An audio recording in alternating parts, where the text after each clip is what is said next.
কালকে দিদির বাড়িতে গিয়ে কি করলাম না করলাম সেটা অল্প একটু তোমাদের সামনে ভিডিওটা করে নিয়ে এলাম।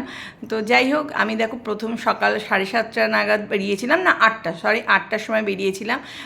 উবের করেই আমি গেছিলাম শিয়ালদা, কারণ আমাদের বনগাঁ লাইনের ট্রেনে ভীষণ ভিড় হয়, তাই শিয়ালদা অবধি উবের করেই চলে গেছিলাম।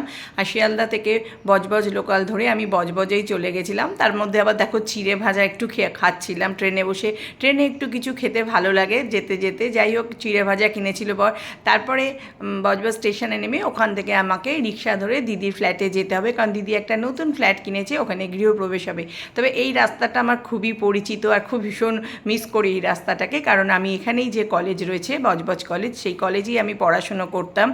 আর বজবজে আমি 11-12 একটা স্কুলে পড়েছিলাম, পিকে স্কুল বলে, ওখানে পড়েছিলাম। আর এই কলেজেই পড়াশুনো করতাম। এখানে তো ভীষণ মজা করতাম কলেজে যখন যেতাম। তো যাই হোক, সব কিছুই মনে পড়ে গেল যেতে যেতে। আর পৌঁছেও গেলাম দিদির ফ্ল্যাটে। দিদির 2 BHK ফ্ল্যাট, 2টো রুম আছে আর একটা ডাইনিং আছে, কিচেন আছে, আর যেরকম ওয়াশরুম থাকে সবই রয়েছে। আর দিদির বাড়িতে পৌঁছে দিদির জন্য আমি এই গিফটটা নিয়ে এসেছিলাম, মানে ঠাকুরের জন্য এই গিফটগুলো আমি কিনেছিলাম দিদির জন্য গৃহপ্রবেশে। আর যাই হোক, দেখো আমার মা শুয়ে আছে, মার শরীরটা খুব একটা ভালো নেই, তা মা দিদির বাড়িতে গিয়েই শুয়ে পড়েছে আর রেস্ট করছে, কারণ খুব মানে কষ্ট হয়েছে আসতে। বেশি দূর না দিদির ফ্ল্যাট, মানে দিদির বাড়ি আছে, বাড়ি থেকে আবার দিদির ফ্ল্যাটও বেশি দূর না।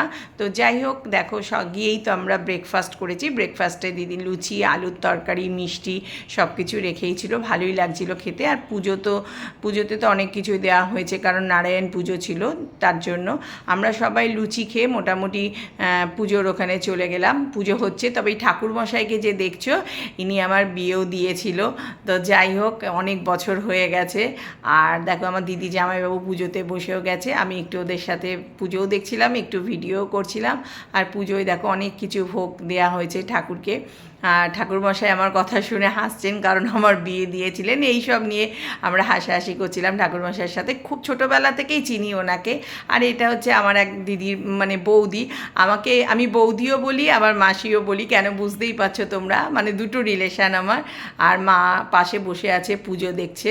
আর ভীষণ কিন্তু কালকে খুব গরম ছিল। এরপর দেখো যজ্ঞ শুরু হয়ে গেছে, ভীষণ ভালো পুজোও হয়েছে।